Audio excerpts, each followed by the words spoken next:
लेकिन sir astrology इतनी strong है तो फिर आप भविष्य देख लेते हो, ये बता देते एस्ट्रोलॉजर्स की बेबी होगा, बेबी गर्ल होगी, बेबी बॉय होगा, तारीख बता देते हो शादी की, लेकिन तलाक की तारीख नहीं बताते उसमें कि ये तलाक भी होगा इसी तारीख को होगा। ये भी बड़ा पॉइंट है।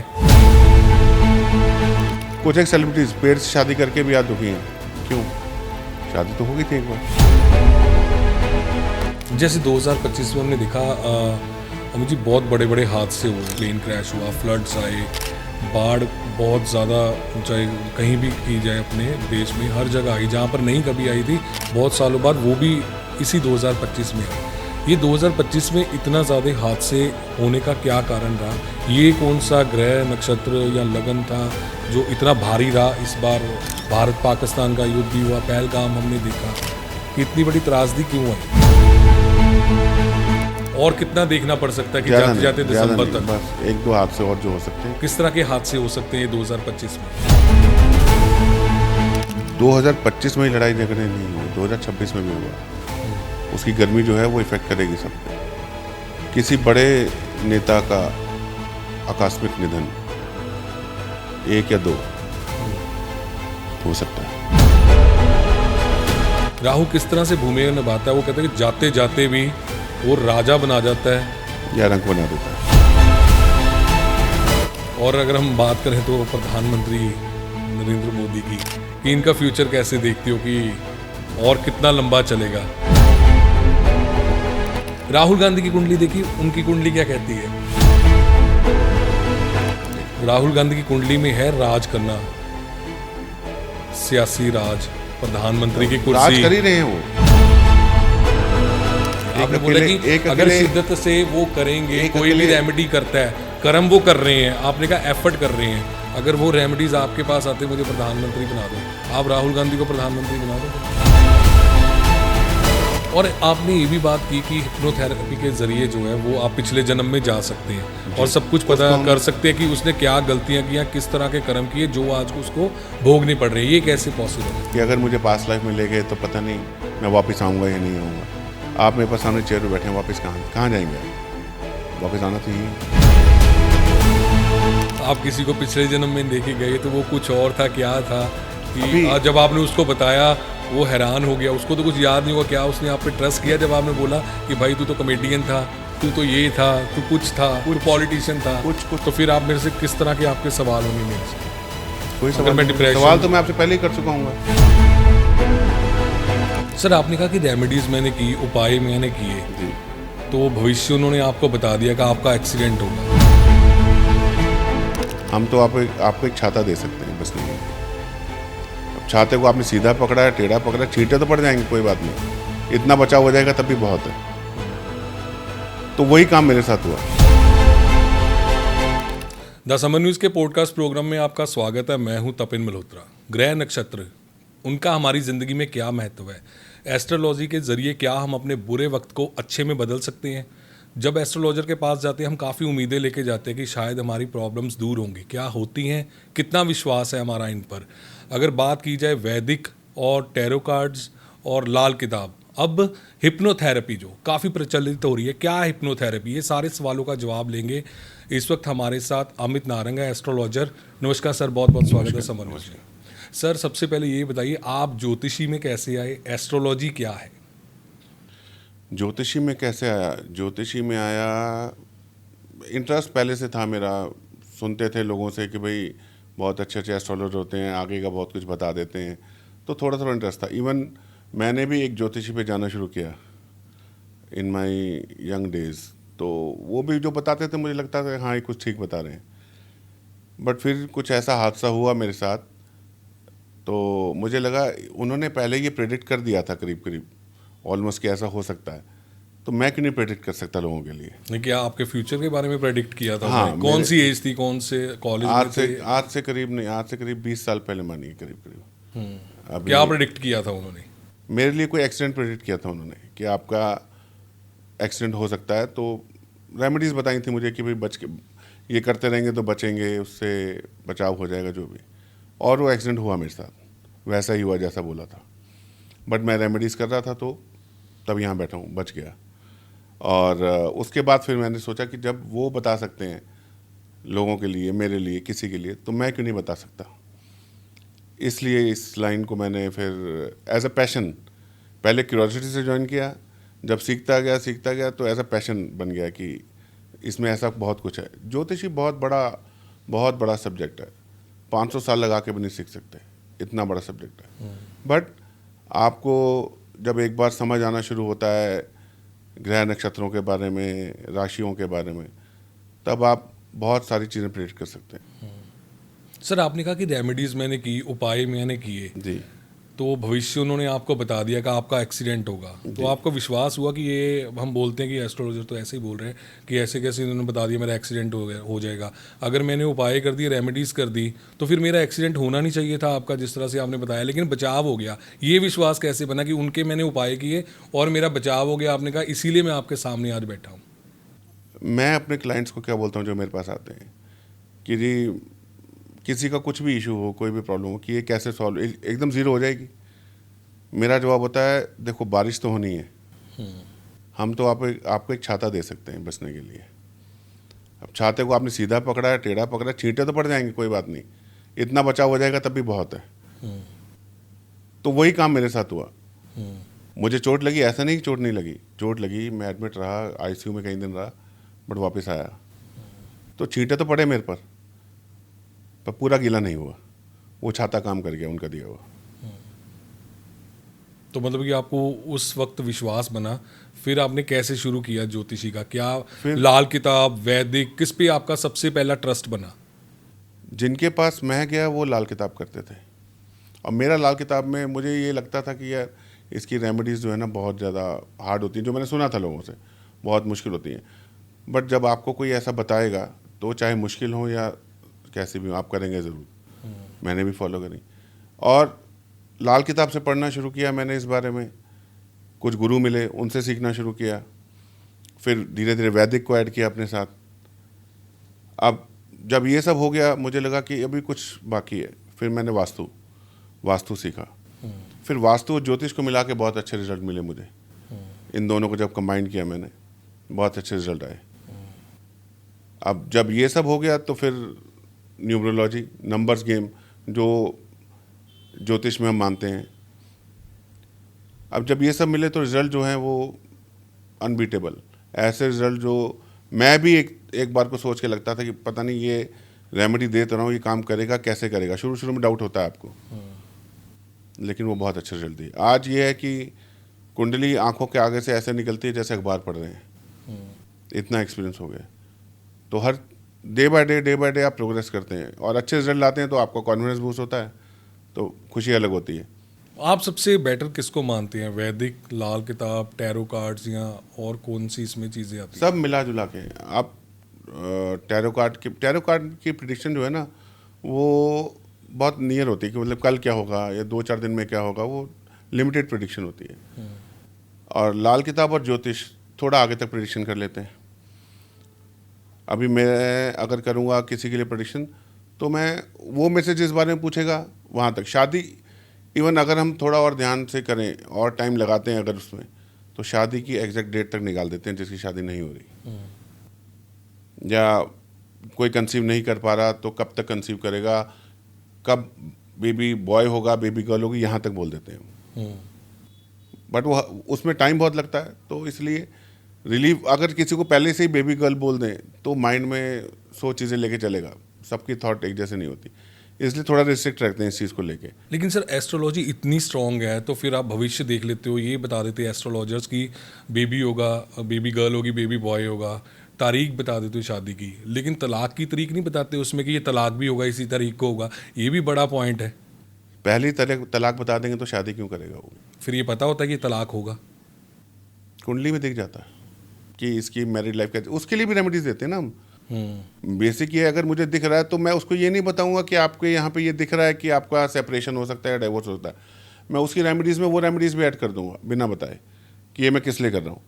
मैं नहीं चाहता किसी का तलाक हो, कोई सेपरेशन हो किसी का, तो ऑटोमेटिकली स्मूथ तो ये आप सुझाव नहीं देते कि आप थोड़ा और इंतज़ार कर लो किसी अच्छे रिश्ते के लिए, कि आपका यहाँ पे तलाक नज़र आ रहा है, रेमेडी की बजाय कि आप किसी और ऑप्शन को चूज़ कर सकते हो? कुछ लोग, कुछ ज्योतिष क्या करते हैं, पहले शादी किसी पेड़ से करा दी या ऐसे करा दिया, वो नहीं चलता हमारे यहाँ। आप देखेंगे कुछ एक सेलिब्रिटीज़ पेड़ से शादी करके भी आज दुखी हैं। क्यों? शादी तो हो गई थी एक बार, फिर उस बात पे नौबत क्यों आ रही है? तो कुछ ज्योतिष मिथ भी डालते हैं, जबरदस्ती क्योस क्रिएट करते हैं। हम सिंपल करते हैं, छोटी रेमेडी, अच्छी रेमेडी जो काम कर जाए सामने वाले के लिए। तो सर अगर किसी का बुरा वक्त है उसको अच्छे में बदला जा सकता है कि बंदा कह रहा है कि मैं बहुत गरीब हूँ, मैं पैसा कमाना चाहता हूँ, मैं कमा नहीं पा रहा, कि रेमेडीज़ के ज़रिए क्या वो अमीर बन सकता है? बन सकता है, क्यों नहीं बन सकता?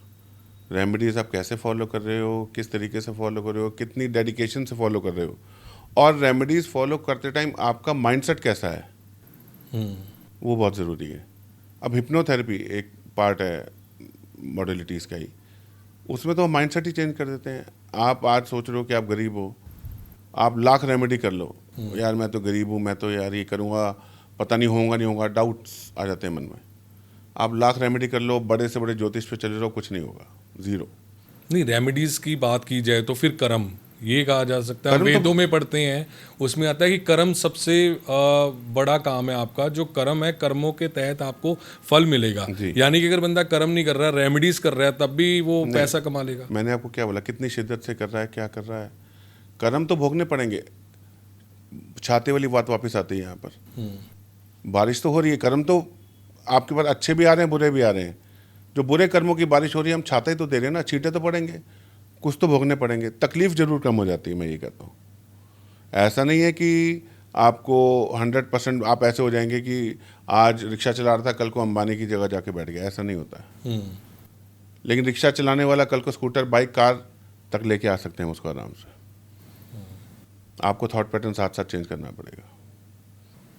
और सर कौन सा लगन ऐसा होता है कि जो इंसान को भिखारी से करोड़पति बना देता है, करोड़पति से भिखारी बना देता है? क्योंकि हम देखते हैं, एक रिक्शे वाले की बात की, रिक्शे वाले की लॉटरी निकली 11 करोड़ की। वो रातों रात उसने सोचा भी नहीं था कि मेरी 11 करोड़ की लॉटरी निकल जाएगी। और दूसरे साइड देखे तो अरबपति बंदा रोड पे आ जाता है। ये कौन से लगन की ऐसी चाल होती इतना शक्तिशाली जो अमीर भी बनाता है और सड़क पे भी ले आता है? कोई लगन, कोई नक्षत्र, कोई ग्रह, कोई राशि बुरी नहीं होती। सब बहुत अच्छा काम करते हैं, लेकिन आपके कर्मों के ऊपर काम करते हैं वो। अभी आपने देखा होगा अमिताभ बच्चन का जो कौन बनेगा करोड़पति आता है, एक शुरू में किसी ने 5 करोड़ जीते थे वहाँ पे, ठीक है, बहुत अच्छा उसने, मतलब वो भी बिल्कुल ज़ीरो था, 5 करोड़ जीत गया। और मेरे ख्याल से उसके 2 साल बाद वो वापस से ज़ीरो पे आ गया। क्यों? क्या रीज़न था उसके पीछे? 5 करोड़ आ गए तो आदमी की लाइफ बदल जाती है। उसकी लाइफ बदली एक थोड़े से स्पैन के लिए, हमेशा के लिए क्यों नहीं बदली? कहीं ना कहीं तो कमी रही होगी ना उसके कर्मों में भी। थोड़ा सा अच्छा पार्ट आया, चल गया, उसके बाद तो ये कर्मों का फल तो भोगना पड़ता है। लेकिन आप साथ साथ उससे बचने के उपाय भी कर रहे हैं अगर, तो आपकी तकलीफ कम होती है हमेशा। और कहा जाता है कि राहु जो है वो बहुत भूमिका निभाता है आपकी लाइफ में। जी। राहु किस तरह से भूमिका निभाता है? वो कहते हैं कि जाते जाते भी वो राजा बना जाता है, या रंग बना देता है। उसका क्या है जो जिनका राहु चल रहा है? क्योंकि काफ़ी कंफ्यूजन होती है, राहु चल रहा है। जिस भी भाव में राहु बैठा है, किसकी कहाँ दृष्टि आ रही है उसके ऊपर, उस पर डिपेंड करता है। राहु रंग को राजा, राजा को रंग बनाने का दम रखता है। हमारे शरीर का हम मानते हैं ये सिर के ऊपर वाला हिस्सा राहु होता है, बाकी धड़ केतु में आता है। अब राहु किसको कैसे दे रहा है, उसके कौन से भाव में बैठ के कौन सी दृष्टि पे दे रहा है, और राहु को खुश कैसे रखना है, उसकी अलग अलग रेमेडीज है। किसी भी भाव में बैठा हो, आप उसकी रेमेडीज करते जाएंगे, वो आपको बुरा फल नहीं देगा, वो अच्छा फल देगा हमेशा।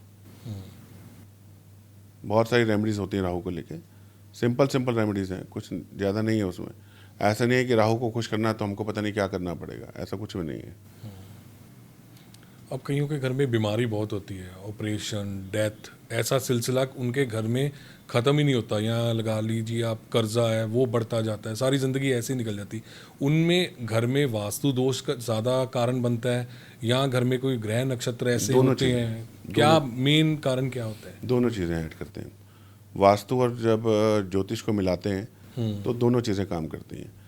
अगर मान लीजिए किसी का नॉर्थ में अगर रेड कलर का कुछ भी सामान जो हाईलाइट हो रहा है पड़ा है, तो उनके पास अपॉर्चुनिटीज़ नहीं आती कभी भी। बिजनेस कर रहे होंगे, बिजनेस की जॉब कर रहे होंगे, जॉब की क्यों। नॉर्थ हमारा हो गया जल राशि, जल, पानी, वाटर, और रेड हो गया अग्नि। अग्नि क्या है? पैसा है, पैसा है। और जब अग्नि पे पानी फेरोगे तो क्या होगा? अग्नि बुझेगी, अपॉर्चुनिटीज क्रिएट होना बंद हो जाएंगी।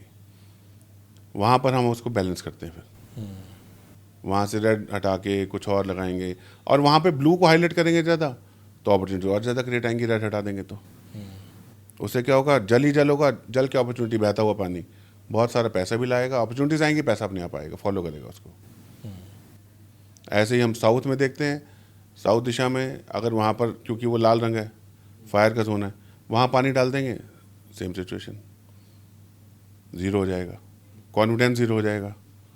कई चीज़ें हैं। हम बेसिकली 16 दिशाओं पे काम करते हैं, लोगों को 4 या 8 पता होती हैं, हम और माइनर डिटेल्स में जाके उसको 16 पे काम करते हैं। जितना ज़्यादा डिटेल में जाते हैं उतना जल्दी रिजल्ट आता है फिर।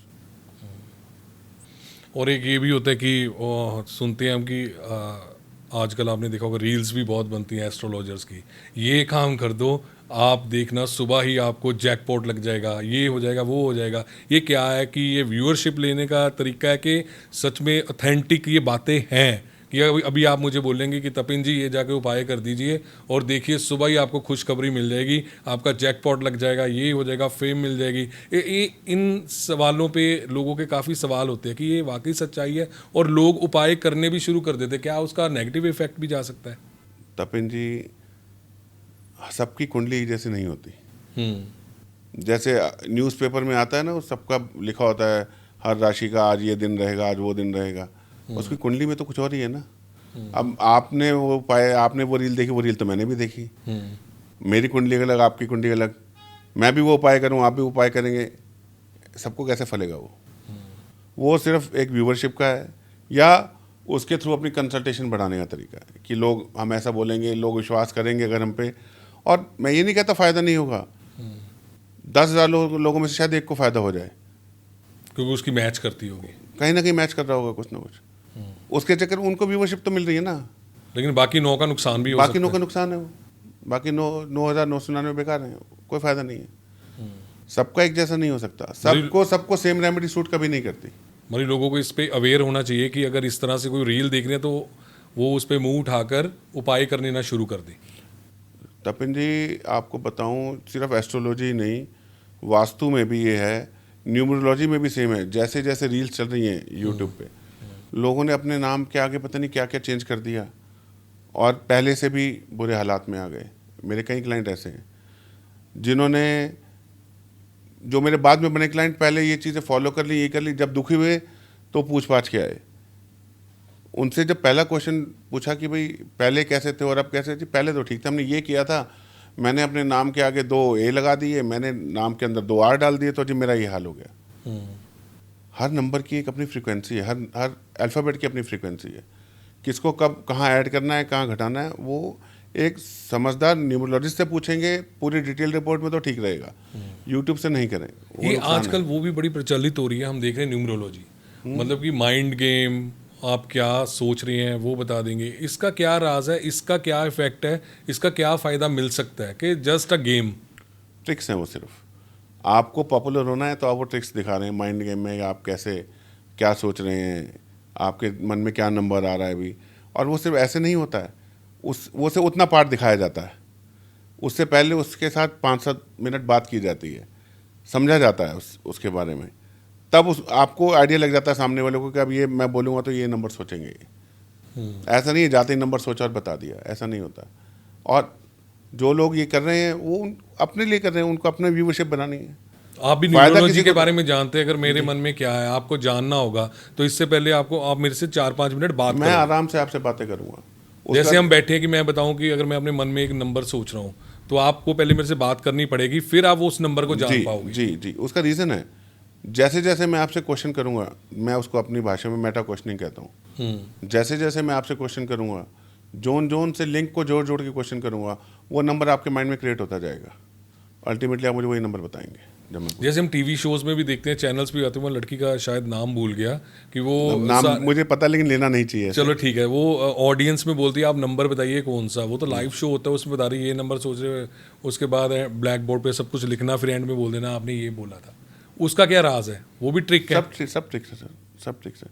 माइंड के, मैं ये नहीं कहता कि माइंड रीडर नहीं होते हैं। मैं 5-7 बार आपसे क्वेश्चन पूछे, मैं भी तो माइंड ही रीड कर रहा हूँ ना। कैसे कर रहा हूँ वो मेरा अलग तरीका है, उनका अलग तरीका है। माइंड रीड होता है, बिल्कुल मरी होता जो है, अच्छे से न्यूमरोलॉजी होता है। जानता है वो बंदे की सामने वो क्या सोच रहा है। न्यूमरोलॉजी से माइंड रीडिंग का ज़्यादा आपस में कनेक्ट नहीं है। न्यूमरोलॉजी तो हम नंबर्स के साथ कैसे अपने नेम की फ्रीक्वेंसी को बढ़ा लेते हैं। गाड़ी का नंबर क्या चाहिए किसको, अब एक आते हैं वो पर्टिकुलर एक ही नंबर बताते हैं, हर बंदा ये गाड़ी का नंबर ले। सॉरी मैं नाम नहीं लूँगा किसी का। तो अब सबको वो नंबर कैसे सूट करेगा? हो सकता है वो नंबर उसकी कुंडली में उसको नेगेटिव इफेक्ट दे रहा हो, उस नंबर का ग्रह है, तो कैसे सूट करेगा उसको? तो सबका हिसाब अपना होता है, सबको अलग अलग अपने हिसाब से करना चाहिए। एक किसी के कहने पे सबको वो चीज़ें फॉलो नहीं करनी चाहिए। जैसे 2025 में हमने देखा अमित जी, बहुत बड़े बड़े हादसे हुए, प्लेन क्रैश हुआ, फ्लड्स आए, बाढ़ बहुत ज़्यादा, चाहे कहीं भी की जाए अपने देश में हर जगह आई, जहाँ पर नहीं कभी आई थी बहुत सालों बाद, वो भी इसी 2025 में आई। ये 2025 में इतना ज़्यादा हादसे होने का क्या कारण रहा? ये कौन सा ग्रह नक्षत्र या लगन था जो इतना भारी रहा इस बार? भारत पाकिस्तान का युद्ध भी हुआ, पहलगाम हमने देखा कि इतनी बड़ी त्रासदी क्यों आई? रशिया यूक्रेन भी देखा आपने, रशिया यूक्रेन भी चल ही रहा है अभी। बिल्कुल, रशिया यूक्रेन। रीज़न क्या है? मंगल का साल है 2025, टोटल करेंगे तो 9 आएगा। 9 नंबर इज मार्स, फायर का जोन है, आग है, झगड़ा है, एग्रेशन है, ये सब क्या है? सब उसी के रीज़न है। एक्सीडेंट्स, इस साल अगर फ्लाइट का एक्सीडेंट देखा लोगों ने, ट्रेन के भी कुछ देखे, बिल्कुल। और आप अगर डिटेल में सर्च करेंगे गूगल पे तो गाड़ियों के सबसे ज़्यादा एक्सीडेंट हुए होंगे इस साल में अभी तक। और अनवांटेड एक्सीडेंट कुछ नहीं है ऐसा कि भाई स्पेशल किसने जाके गाड़ी जान के मार दी, नहीं। ऐसे एक्सीडेंट जो उम्मीद भी नहीं कर सकते, और चलते चलते गाड़ी डिवाइडर में घुस रही है, या ऐसा कुछ आगे कोई जानवर आ गया अचानक से, कुछ भी, वो मंगल का साल है। ये अभी है, अभी 1-2 महीने और हैं। और क्यों है मंगल का साल? सबसे बड़ी बात, हम सबके सबकॉन्शियस माइंड ना लिंक होते हैं आपस में। हम जब जो चीज़ सोचते हैं ना, जो मैं सोच रहा हूँ वो आप ही सोच रहे हैं, वो सारे सोच रहे हैं यहाँ पर, वो चीज़ होनी शुरू हो जाती है, अट्रैक्ट करता है। लॉ ऑफ अट्रैक्शन कहते हैं मतलब इसको। ये जो 2025 में सब कुछ हुआ वो मार्स के कारण मार्स के हुआ। कारण हुआ। 9 नंबर बनता है 2025 का, इसलिए सारे हादसे हुए। जी, और कितना देखना पड़ सकता है कि ज़्यादा जाते जाते नहीं, ज़्यादा दिसंबर नहीं, तक बस 1-2 हादसे और जो हो सकते हैं। किस तरह के हादसे हो सकते हैं 2025 में? लड़ाई झगड़े और प्लेन क्रैश एक आधा क्या और हो भारत सकता पाक है। युद्ध दोबारा लग सकता है? उसके चांसेस अभी नहीं है, बट नेक्स्ट ईयर तक तो शुरू होगा दोबारा। अभी छुटमुट जो चल रहा है वो एलओसी पे वो चल रहा है, लेकिन होगा ज़रूर। और 2026 कैसा रहेगा? जैसे 2025 के बारे में आपने बताया कि 9 नंबर था, मार्स था, इसलिए सब कुछ आग है, इसलिए सब कुछ हादसे हुए। 8 नंबर क्या कहता है अगर 2026 की बात की? 2026 2006, 6 8, 10 10, एक सॉरी, नंबर, 10, एक नंबर इज नंबर। सूर्य, सूर्य। सबसे बड़ा राजा है ग्रहों एक मिनट, का। मैं क्वेश्चन रिपीट करूंगा। बिल्कुल 2025 अमित जी, जिस तरह ने आपने बोला कि 9 नंबर बनता है, तो 9 नंबर मार्स था, तो ये सब कुछ हुआ 2025 में। भारत पाक युद्ध भी हुआ, इस तरह के हमने फायर सिस्टम देखा सारा। तो 2026 का क्या लगता है? 10 नंबर बनता है, 10 नंबर से बना 1 नंबर, यानी कि 2026 का कैसा प्रेडिक्ट करते हैं आप? एक नंबर जो होता है वो सूर्य का होता है। सब ग्रहों का सबसे बड़ा राजा सूर्य मानते हैं हम उसको। और गर्मा गर्मी तो यहाँ भी रहेगी, गर्मी बहुत पड़ेगी। पहली बात तो सूर्य अपना पूरा तेज दिखाएगा, अनएक्सपेक्टेड गर्मी पड़ेगी। दूसरा, सिर्फ 2025 में ही लड़ाई झगड़े नहीं होंगे, 2026 में भी होगा। उसकी गर्मी जो है वो इफेक्ट करेगी सब पे। किसी बड़े नेता का आकस्मिक निधन, 1 या 2 हो सकता है, हो गई। जिससे टेंशन का माहौल भी बना पड़ा है अमेरिका के साथ। इधर रशिया, चाइना, भारत एक तरफ है, उधर दूसरी कंट्रीज भी खड़ी हो रही हैं, तो क्या लगता है कि अगर आप कह रहे हो कि सूर्य एक नंबर, तो गर्मा गर्मी रहेगी, गर्मी ज़्यादा पड़ेगी अगले साल, तो इस तरह के युद्ध के भी चांसेस बन सकते हैं कि बड़े स्तर पर? युद्ध बड़े स्तर पर नहीं होगा, लेकिन छोटे स्तर पर शुरू होकर ख़त्म जरूर होगा। युद्ध होगा ज़रूर। जिस तरह से भारत पाक का हुआ, हाँ। दोबारा से टेंशन दोबारा से टेंशन बहुत बढ़ेगी, बट कंट्रोल में आ जाएगी, जल्दी कंट्रोल में आ जाएगी। ये ज़रूरी है, होगा। और अगर हम बात करें तो प्रधानमंत्री नरेंद्र मोदी की, कि इनका फ्यूचर कैसे देखती हो, कि और कितना लंबा चलेगा? देखिए, जहाँ तक मेरी रीडिंग है उनकी कुंडली को लेके, वो कहीं नहीं जा रहे अभी। ये टर्म बड़े आराम से पूरा करेंगे। कुछ एस्ट्रोलॉजर्स की सोचना अलग होगा, उनकी रीडिंग करने का तरीका अलग है, पर जहाँ तक मैंने रीड किया है, जो ऑनलाइन उनकी कुंडली अवेलेबल है उससे, वो तो ये टर्म आराम से पूरा करेंगे। मतलब ये टर्म 2029 में आराम से करेंगे। उसके आगे भी उनका फ्यूचर, क्योंकि चांसेस हैं। कहा जा रहा है कि प्रधानमंत्री को उतारा जाएगा उनकी सीट से, ये ऐसा कुछ भी नहीं है। नहीं, ऐसा दिख नहीं रहा अभी। प्रधानमंत्री पद पर इसी तरह से बने रहेंगे जी। राहुल गांधी की कुंडली देखी, उनकी कुंडली क्या कहती है? कोशिश जारी रहेगी उनकी, हार वो भी नहीं मानने वाले। बट आप सोचेंगे कि वो या उनकी पार्टी कुछ कर पाएगी, नहीं दिख रहा, नहीं दिख रहा अभी। आने वाले कम से कम 2 टर्म और छोड़ दीजिए। मतलब कि 2029 के बाद भी BJP, NDA basically, not BJP, NDA, और उसके बाद देखिए। राहुल गांधी की कुंडली में है राज करना, सियासी राज, प्रधानमंत्री की कुर्सी। राज कर ही रहे हैं वो, राज कर रहे हैं, बट कुर्सी प्रधानमंत्री नहीं है। कुर्सी, बट कुर्सी नहीं है, कुर्सी नहीं मिलती अभी उनको, 2 टर्म और कुर्सी नहीं मिलेगी। कुर्सी नहीं मिलती। आपने कुंडली उनकी देखी अच्छी तरह? ऑनलाइन जो अवेलेबल है वही, लेकिन कुर्सी नहीं मिली थी, दूर है कुर्सी। ये बहुत बड़ी प्रेडिक्शन की है आपने एनडीए के बारे में और कांग्रेस के बारे में। नहीं, अगर उपाय करें, वो रेमेडीज करे राहुल गांधी। आपने बोला कि अगर शिद्दत से वो करेंगे, कोई भी रेमेडी करता है, कर्म वो कर रहे हैं, आपने कहा एफर्ट कर रहे हैं, अगर वो रेमेडीज आपके पास आते, मुझे प्रधानमंत्री बना दो, आप राहुल गांधी को प्रधानमंत्री बना दोगे? एक अकेले राहुल गांधी से के रेमेडी करने से नहीं बनेंगे ना वो, उनके पीछे पूरा कांग्रेस कुनबा है, सबकी जनभावनाएं साथ जुड़ी होती हैं। अकेले राहुल गांधी करेंगे तो क्या, आपको क्या लगता है करते नहीं होंगे क्या? कोई ना कोई तो उनका भी होगा, क्यों नहीं कर पा रहे? तो अकेले एक, मेरे को अपने पूरे परिवार के लिए कुछ रेमेडी करनी है तो मैं पूरे परिवार के साथ करूंगा, वो किस किस के साथ करेंगे? मतलब परिवार के, अगर परिवार है आपका तो पूरे परिवार को रेमेडी करनी पड़ती है, अकेले बंदे से रेमेडी करने ऐसा नहीं है, ऐसा नहीं है। मेरी इंटेंशन है कि मेरे पूरे परिवार के लिए, जिनके ब्लड रिलेशन है मेरे, जो भी हैं, तो मैं उनके बिहाफ पे तो कर लूँगा। बट क्या राहुल गांधी मेरे बिहाफ पे करेंगे क्या रेमेडी, कि ये मेरा कार्यकर्ता है कांग्रेस का? नहीं करेंगे। इतना तो नेचर सब जानते ही हैं, जितने टाइम से राहुल गांधी जी को देख रहे हैं। तो अब मैं पूछूंगा आपसे, हिप्नोथेरेपी ये बहुत प्रचलित हो रही है, ये भी जैसे न्यूमरोलॉजी भी हमने बात की, उसका कोई इफेक्ट नहीं है इतना, सिर्फ वो ट्रिक्स है, एक तरह से लगाओ गेम है इंजॉयमेंट के लिए।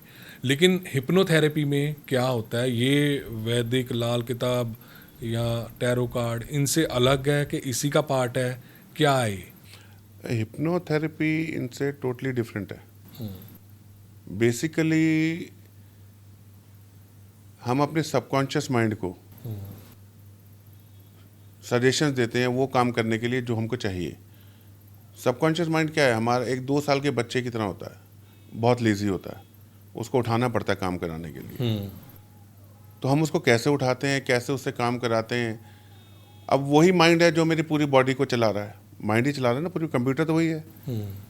अब मुझे अपनी बॉडी में कुछ ठीक करना हो, कोई इश्यूज चल रहे हैं मेरी बॉडी में, कोई लंबी बीमारी चल रही है, तब भी मैं उसको सिग्नल देकर उसे ठीक कर सकता हूँ। तो बहुत सारे केसेस हैं हमारे पास, ऐसी क्रिटिकल स्टेज पे लोग आए हैं और बिल्कुल ठीक हुए हैं। कैंसर की कौन सी स्टेज से वापस नहीं लेके आए हैं, कौन से किडनी के पेशेंट्स ऐसे नहीं हैं जो क्लाइंट हैं जो डॉक्टर्स ने बोल दिया कि भाई अभी तो डायलिसिस के बिना काम नहीं चलेगा, या आज उनकी किडनी 20 साल के बच्चे की तरह है, एकदम स्वस्थ। लिवर के हिप्नोथेरेपी में मतलब कि कैंसर पेशेंट भी ठीक कैंसर हो हो सकते जाते हैं हैं, और किडनी प्रॉब्लम है या कोई बीमारी मेरे है, मेरे कैंसर ऐसे से बड़ी तो कोई बीमारी नहीं है। मेरे ऐसे बहुत सारे क्लाइंट्स हैं आपने जो कैंसर के रिकवर जो किए मरीज थे उनको ठीक हैं, किया है। रिकवर किया है, बिल्कुल। आपके पास वो डाटा भी होगा, डाटा भी है, अगर हम चाहें उनसे मिलना तो हम मिल भी सकते बिल्कुल हैं। बिल्कुल मिल सकते हैं। मतलब कि ये तो बहुत बड़ी बात बोल रहे हो कि हिप्नोथेरेपी, फिर तो हॉस्पिटल की ज़रूरत नहीं, कि ये तो सिर्फ हिप्नोथेरेपी के इसीलिए जरिए इतनी बड़ी बीमारी ठीक की जा सकती है। रीज़न क्या है कि लोगों को ना हिप्नोथेरेपी पे भी विश्वास नहीं बना है, विश्वास नहीं बना। लोगों को लगता है पता नहीं ये हमको सुला के पता नहीं हमसे क्या बुलवा लेंगे, क्या कर लेंगे, जबकि हमारी सारी रिकॉर्डिंग होती है। ऐसा नहीं है कि आप क्या बोल रहे हैं, क्या है कि वो हम कुछ अलग बुलवा रहे हैं हमसे, नहीं। हम तो सिर्फ आपके माइंड को सजेस्टिव बना रहे हैं वो इंस्ट्रक्शन फॉलो करने के लिए जो आपको चाहिए। नहीं, हम उस अगर पे काम कर रहे हैं। हिप्नोथेरेपी है कैसे, ताकि दर्शक समझ सकें, क्योंकि लोगों को पता नहीं है। लोग तो सिर्फ इतना जानते हैं हमने पंडित के पास जाना है, या यहाँ पर एस्ट्रोलॉजर है, कुंडली लेके जाना है, टाइम लेके जाना है, उनको बताना है और उन्होंने बता देना कि ये चीज़ें, ये उपाय करो। पाइया दाल, नारियल या कुछ भी जो है जी शंकर भगवान के या लक्ष्मी माता के, हनुमान जी के चढ़ाओ तो ये आपके सारे दुख दूर हो जाएंगे। जी। लेकिन इसमें कैसे उपाय होते हैं? उपाय नहीं है इसमें कोई। इसमें हम सेशन बाय सेशन अपने क्लाइंट को ठीक करते हैं। जैसे मान लीजिए कोई एक्स आया मेरे पास, डिप्रेशन में है बहुत ज़्यादा, due to anyhow reason, खुद ही बोला उसने कि भाई मेरे को डिप्रेशन है, मुझे ये ठीक करना है। तो मुझे ये पता है कि मैं विद इन अ वीक उसको डिप्रेशन से बाहर ले आऊँगा, सिर्फ 2 सेशन दे के, मैक्स टू मैक्स। वो कैसे? अब जैसे सामने बैठा के मैं उसको हिप्नोटाइज करता हूँ और उसके माइंड को, सबकॉन्शियस माइंड को मैं सजेशन देता हूँ इन चीज़ों से कैसे बाहर निकलना। वो एक थेरेपी का पार्ट है, तो डिस्क्लोज नहीं करते उसको। तो कैसे आपको इस चीज़ से बाहर निकलना और कैसे आपको हैप्पी मूड में वापस आना है, वो हम उसके माइंड को सजेशन करते हैं और ड्रास्टिक चेंज आता है, ड्रास्टिक। 1 सेशन मैक्सिमम 2 सेशन, बड़े से बड़ा डिप्रेशन गायब हो जाता है। जो लोग दवाइयाँ खा रहे हैं डिप्रेशन की, स्टेरॉइड्स खा रहे हैं, नुकसान कर रहे हैं अपनी बॉडी। नहीं सर, हिप्नोथेरेपी जब हम डॉक्टर के पास जाते हैं वो तो सुलाने के लिए नींद की गोली या इंजेक्शन लगाते हैं। आप क्या करते हैं उसमें, कि सिर्फ आंखों के साथ ही आप अपनी बातों के साथ सुला देंगे? आंखों की भी जरूरत नहीं है। अगर मैं आप आपके आंखें बंद सामने करके बैठा हूँ, मैं कह रहा हूँ कि मैं डिप्रेशन में हूँ या मुझे ये कोई प्रॉब्लम है, तो आप मेरे से बातें करते करते आप मुझे सुला दोगे और मेरे से बातें करनी शुरू कर दोगे, जी, और मैं बातें खुद महसूस कर पाऊंगा कि मैं नहीं कर पाऊंगा? कर पाओगे। एक एक सजेशन सुनोगे आप मेरा। तो फिर आप मेरे से किस तरह के आपके सवाल होंगे मेरे से? कोई अगर सवाल मैं नहीं, डिप्रेशन- सवाल तो मैं आपसे पहले ही कर चुका हूँ। जब आप मेरे पास आएंगे, आपसे मेटा क्वेश्चनिंग, वही वाला पार्ट, वो तो मैं पहले ही पूछ लूँगा भाई क्यों डिप्रेशन में है, क्या है, क्या आपका पीछे की बैकग्राउंड क्या है, क्या स्टोरी है। 5-7 मिनट तो मैं उस पर लगाऊंगा। तो आपने बोला कि आप उसको, बंदे को जिसको डिप्रेशन है, जैसे मैं हूँ, आप मुझे पिछले जन्म में लेके जाएंगे? नहीं, वो जरूरी नहीं है हर बार पास्ट लाइफ रिलेशन करना पड़े। कुछ कॉजेज ऐसे होते हैं जहाँ पे हमको पैटर्न्स दिख रहे होते हैं, वही बातचीत में दिखने शुरू हो जाते हैं, तब हम लेके जाते हैं उसको पास्ट लाइफ में। मतलब 2 सेशंस में अगर मैं डिप्रेशन का मरीज हूँ तो मैं बिल्कुल ठीक आप हो ठीक जाऊँ। हो जाएंगे। अगर दवाई नहीं। अगर किसी को कैंसर की बीमारी, वो कैसे हिप्नोथेरेपी से, देखिए, उसमें थोड़ा सा हाँ, बताइए, हाँ, मैं ताकि लोगों को बताता पता चले। आपकी बॉडी के सेल्स जो हैं वो कैंसेरियन सेल्स जो होते हैं, उनको कैसे हमने ठीक करना है, वो उसका थेरेपेटिकल पार्ट है। बहुत सारे सजेशंस हम डिफरेंट सजेशन, डिफरेंट स्क्रिप्ट होती है हमारे पास, जिसके लिए हम उसको माइंड को हैक करके सजेस्ट बनाते हैं कि ताकि आपकी बॉडी के सेल्स वैसे काम करें जैसा हम बोल रहे हैं, जैसा हम आपके माइंड को सिग्नल दे रहे हैं। क्या माइंड के सिग्नल से कैंसेरियन जो सेल्स हैं वो ठीक हो जाते हैं? बिल्कुल, क्यों नहीं होते।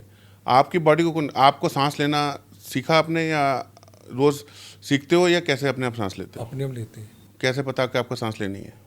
नेचुरल है। आपको माइंड को पता है ना कि आपको इस टाइम सांस लेनी है। जब पलके झपकते हैं तो अपने आप झपकते हैं। माइंड को पता है ना कि अब झपकानी है। ज़्यादा देर तक शेयर करेंगे तो आंखों से पानी आ जाएगा। वो आप, क्योंकि उस टाइम माइंड के अगेंस्ट जा रहे हैं, तो माइंड को पता है कब क्या क्या करना है। नॉर्मली हम वो उस माइंड को वैसा सजेस्टिव नहीं बना सकते। मैं आपसे बात करूं कि नहीं आपको ऐसे सांस लेनी है, ऐसे ठीक करना, नहीं। जब हमारा कॉन्शियस माइंड और अनकॉन्शियस माइंड, 2 माइंड है, कॉन्शियस माइंड सवाल करने शुरू करता है, ये मुझे क्यों बोल रहा है ऐसा, ये मेरे से ऐसी बातें क्यों कर रहे हो, आपकी क्वेश्चन जो भी वैलिड है, आप कैसे कर सकते हैं, वो आपका कॉन्शियस माइंड बोल रहा है। हम क्या करते हैं, हम कॉन्शियस माइंड को सुला देते हैं और सबकॉन्शियस माइंड को उठा देते हैं। बातें हमारी सबकॉन्शियस माइंड ने पूरी करनी है। कॉन्शियस माइंड तो क्वेश्चन माइंड है, तो क्वेश्चन पूछता रहेगा। जितना हम उसको नम करेंगे उतना हमारा सबकॉन्शियस माइंड अप होता जाएगा और हमारे सजेशंस लेना शुरू करते हैं। और ये कितना टाइम लग जाता है कि हिप्नोथेरेपी में कैंसर के मरीज को ठीक करना? देखिए, अगर सेकंड स्टेज पे कोई 6 होता है, महीने भी लगे हैं, डिपेंड करता है आप कितना रिसेप्टिव। कितने पेशेंट्स को आपने ठीक किया है? कितना नंबर होगा? 7 या 8 हैं अभी। वो कितने टाइम में? 2 साल में, 3 साल में? हाँ, पिछले 2 से 2.5 साल में। और जिनमें से 2 या 3 तो 4th स्टेज के थे, जो अभी 4 स्टेज के थे, 4th स्टेज 3 से 4 केस, और जिनको आपने बिल्कुल ठीक कर दिया जी, और वो बिल्कुल नॉर्मल लाइफ बिल्कुल नॉर्मल लाइफ जी रहे हैं। कोई खाने की रिस्ट्रिक्शन नहीं है, कुछ नहीं है। हम अपनी तरफ से ये कहते हैं कि भाई ठीक है, आप इस स्टेज से वापस आए हैं तो थोड़ा अपनी बॉडी का अपने आप से ध्यान रखिए। मैं ये नहीं बोलूँगा कि आपको ये खाना है या वो नहीं खाना है, बट जो आपके लिए आपको लगे बेस्ट फूड है वही खाइए। और आपने ये भी बात की कि हिप्नोथेरेपी के जरिए जो है वो आप पिछले जन्म में जा सकते हैं और सब कुछ पता कर सकते हैं कि उसने क्या गलतियां किया, किस तरह के कर्म किए जो आज उसको भोगने पड़ रहे हैं। ये कैसे पॉसिबल है? उसको हम कहते हैं पास्ट लाइफ रिग्रेशन। अभी कुछ कईयों में कुछ पैटर्न फॉलो हो रहे होते हैं, जैसे किसी के घर में बहुत सारे आपस में ब्लड रिलेशन में काफ़ी सारे मिस कैरेजेस हो रहे हैं, सुसाइडल अटेम्प्ट्स हो रहे हैं, अर्ली एज डेथ्स हो रही हैं। तो अब उसके लिए फिर हम उसको पास्ट लाइफ में लेके जाते हैं कि वहाँ पर ऐसा क्या किया। हम कहते हैं ना कर्म तो भोगने पड़ेंगे, यहाँ नहीं अगले जन्म में ये होगा तेरे साथ। वो एक नॉर्मली यहाँ जो फ्रेज़ है, तो पिछले जन्म में पता नहीं मैंने कौन से कर्म किए थे, मैं ये भुगत रहा हूँ, वो जो फ्रेज़ हैं वो एक्चुअल में काम करते हैं यहाँ पे। हम जब उसको पास्ट लाइफ में लेके जाते हैं तो उसको दिखता है उसने वहाँ पीछे क्या गलती करी, उसको वहाँ कैसे रिजॉल्व करना, वो भी एक थेरेपेटिकल पार्ट है। वहाँ से वो रिजॉल्व करते हैं और रिजल्ट यहाँ आने शुरू हो जाते हैं। और ये भी मिथ है कि अगर मुझे पास्ट लाइफ में ले गए तो पता नहीं मैं वापस आऊँगा या नहीं आऊँगा। आप मेरे पास सामने चेयर पर बैठे हैं, वापस कहाँ जाएंगे आप? वापस आना तो यहीं है, और जिस तरीके से लेके जाते हैं उसी तरीके से हम वापस लेके आते हैं। बड़ा कोई इंटरेस्टिंग पार्ट भी रहा होगा, वो एक किस्सा सुनाओगी? आप किसी को पिछले जन्म में लेके गए तो वो कुछ और था, क्या था कि आज जब आपने उसको बताया वो हैरान हो गया, उसको तो कुछ याद नहीं होगा, क्या उसने आप पे ट्रस्ट किया जब आपने बोला कि भाई तू तो कॉमेडियन था, तू तो ये था, तू कुछ था, तू पॉलिटिशियन था? कुछ लोगों को मतलब 75-80% लोगों को याद होता है क्या बोला उन्होंने। अच्छा, ठीक है, कुछ लोग भूल जाते हैं। तो फिर कोई इंटरेस्टिंग सा किस्सा सुनाओ। अभी क्योंकि मैं हिप्नोथेरेपी टीच भी करता हूँ, तो अभी वन ऑफ माय स्टूडेंट जो किसी इशू से गुजर रहा था, तो मैंने उसका ऐसे ही PLR किया। वो पिछले जन्म में कौन था, बैकुंठ महाराज करके थे, कोई महाराज थे। उनका यहाँ क्या किस्सा था कि वो यहाँ पर किसी पैसे अच्छे खासे पैसे वाले थे, पैसे बांटते थे लेकिन वापस नहीं मांगते थे, वो लोग देने भी नहीं आते थे। अब उनका ये पैटर्न लगातार यहाँ पे इस लाइफ में चल रहा, और मना भी नहीं करते। मान ले 10 बार धोखा खा लिया, 11वीं में फिर दे देते किसी न किसी को पैसे।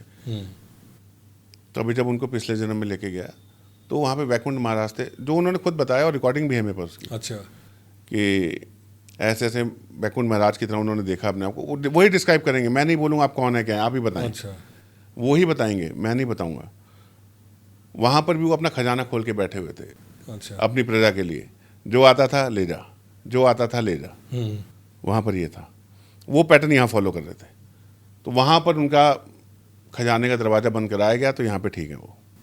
वो कैसे बंद किया आपने? वहाँ पे उनको जाके समझाया कि इसको बंद कर दो? वो थेरेपेटिकल पार्ट है। थेरेपेटिकल पार्ट। और फिर यहाँ पे वही नेचर थी कि सबको बांटने की। हाँ, इसीलिए उनको लेके गया वहाँ पे। इसलिए वो दुखी थे कि मैं ये क्यों कर रहा हूँ, और वापस भी नहीं मांग सकते। तो फिर अब नेचर चेंज होगी उनकी?